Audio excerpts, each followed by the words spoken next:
Let's talk about the Caribbean.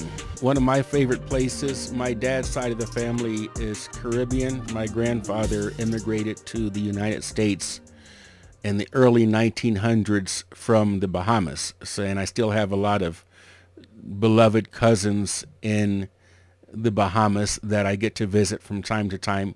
It's really cool there. I can think of, for example, my cousin Willie, who her grandmother was my grandfather's sister.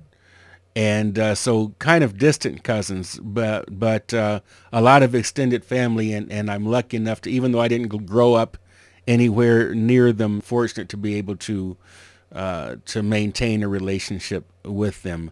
But if you were planning a trip from Antigua and Barbuda, which for those of you who don't know is one country, or Dominica to visit family in the U.S. this coming year, I hope you like bureaucracy, because as of this week, the White House has slapped travel restrictions on these two tiny U.S. allied Caribbean nations.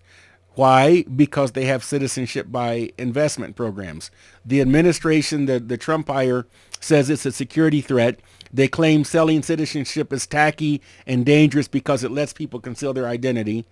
They're outraged that a country would transactionally exchange residency for cash, which is hilarious because at the same time, they're rolling out this. You would think it's a joke, but it's an official U.S. government website. Go and look at trumpcard.gov. I'm not joking. Trumpcard.gov is a real website. It looks like a parody. If you're American, you'll be embarrassed by how tacky it looks. And it's, it's so, you talk about narcissism. He names these things after himself. They just named a building that actually belonged to the State Department, the Trump Peace Institute or some nonsense like that. And the scary thing is there's some of you who are okay with that. This cult of personality. But this new U.S. Gold Card program for the low price of $1 million US, $1 million a gift to the Department of Commerce, and a $15,000 processing fee, you get a fast track to a green card. So we're treating people differently, like, I don't know, like we're an airline or something like that, and like you get to sit in first class or something like that. That throws out the whole principle of we're going to treat people equally. So whether you're a citizen, you're treated equally. Whether you're not a citizen, but you're applying or something like that. So if you want to get a green card, you have to be a resident. You have to meet all of these different requirements and standards. And basically they're saying, well, that's for you poor schlubs. But if you're one of my Mar-a-Lago buddies, or you want to be one of my Mar-a-Lago buddies, then here's a plan just for you. And if you're really fancy, you can wait for the platinum card, so tacky, for $5 million, which supposedly lets you live in the U.S. without paying taxes on your foreign income, unlike we suckers who have to pay taxes. Like, oh, so the U.S. citizens have to pay taxes, but if you want a Trump card, you don't have to pay taxes. And I'd love to hear the MAGA red hat people tell me how this makes sense. It's fascinating sometimes to listen to the mental contortions that they put themselves through to try to justify whatever Trump says. It has to be great. So he's turning our country into a casino. It's a pay-to-play republic. And just remember, he bankrupted his last casino. If you want to say that buying citizenship is problematic, or buying residency. Now, a lot of countries have investor visas and things like that because they want to promote entrepreneurship, and that's not necessarily bad. But this is basically, I'm going to just pay the government. It's basically a public version of a bribe. And if you want to say I have a philosophical problem with what Antigua and Barbuda or Dominica are doing, for those of you who like never leave the borders, Dominica and Dominican Republic are two different countries. They're two different islands. Well, Dominican Republic is on the island of Hispaniola, which it shares with Haiti. Dominica is an English-speaking island country that used to be part of the whole British colonial system and things like that. They're all beautiful. I have a friend, Von Roy, who used to work.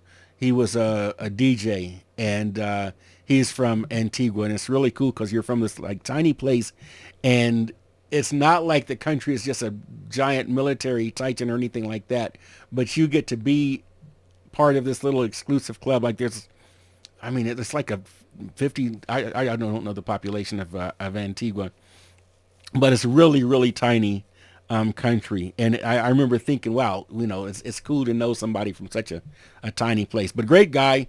Haven't talked to him in a while. And I owe him a plate. One time his wife fixed a plate of Caribbean food for me. This is when we both were back in Columbus, and he was a DJ at this media place where I was an editor.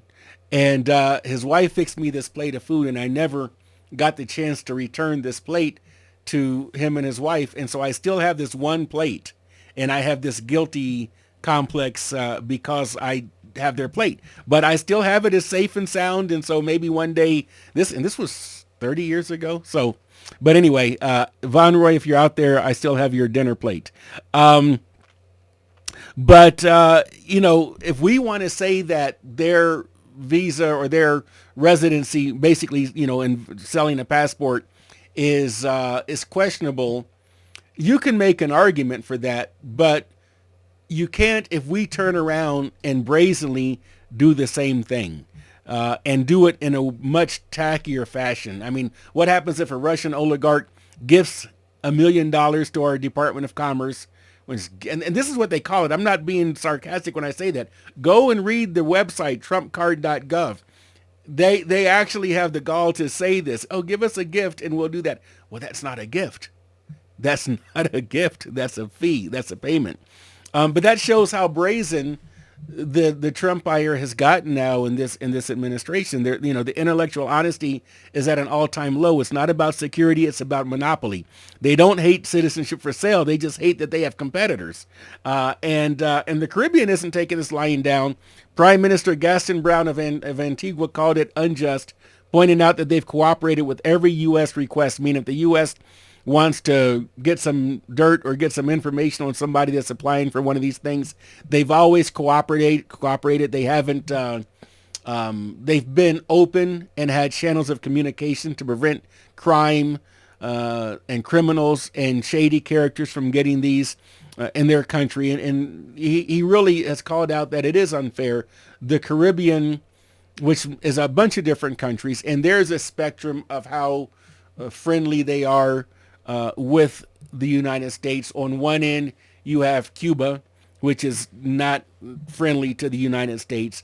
And then you have countries that are very friendly. And it varies from administration to administration as well. But he's right. They've cooperated with us. They have been loyal friends and allies and neighbors to us. Prime Minister Roosevelt Scarrett of Dominica was more polite. He said that it might be a miscommunication. He's hoping to work things out diplomatically. But let's be real. It's not a miscommunication. It's a lack of intellect. It's the behavior of an administration that sees the world not as a community of sovereign nations, but as a series of dupes to be fleeced or bullied. So you know that there's a better way. And, you know, on one extreme, you have these hold hands and kumbaya people and let's, you know, defund the military and that kind of nonsense. And then on the other hand, you have this kind of capricious, you know, let's screw our friends and cozy up to our enemies philosophy that we have in this current Trumpire. You know, and remember, this guy has a record of wanting to cuddle up to Putin, of wanting to cuddle up to Kim Jong-il in North Korea. Didn't they meet in the last term? And he really admires these kind of dictatorial strongmen because he wants to be one. He tried to bully Brazil. So Brazil is handling their own affairs. They have the trial for Jair Bolsonaro, and it already happened for Jair Bolsonaro. And Trump didn't like that they were, that one of his friends had to face justice. And I'm not taking sides with Lula or Bolsonaro. I'm not getting into that because I don't know enough. I'm not a Brazil expert, but Brazil has its own justice system, and Trump tried to interfere with it. It's like, well, if you convict him, I'm going to do this, that, and the other. Right. And so, well, it's none of your business, Trump. It's the business of those judges down there. And he actually, I believe, barred entry. They just rescinded it, but they took away the visa of the judge that was responsible for the conviction or the judicial process against Bolsonaro. So he's basically running the U.S. like a mafia don, and that goes against, I believe, the rule of law, the Republican concept. I don't mean Republican Party, but I mean the concept of a republic with, our founding principles, that this is not a government of men, but a government of laws. We have the right to think whatever we want to think about the government. And so I'm Lauren Moss. I believe in the leave people alone model of government, let people live in peace, a government that acts like a humble servant instead of a narcissistic landlord. So thanks for listening to E Pluribus Unum. Don't forget to like. That tells the algorithm that you want to hear more of this, and I hope you do. And I appreciate you listening.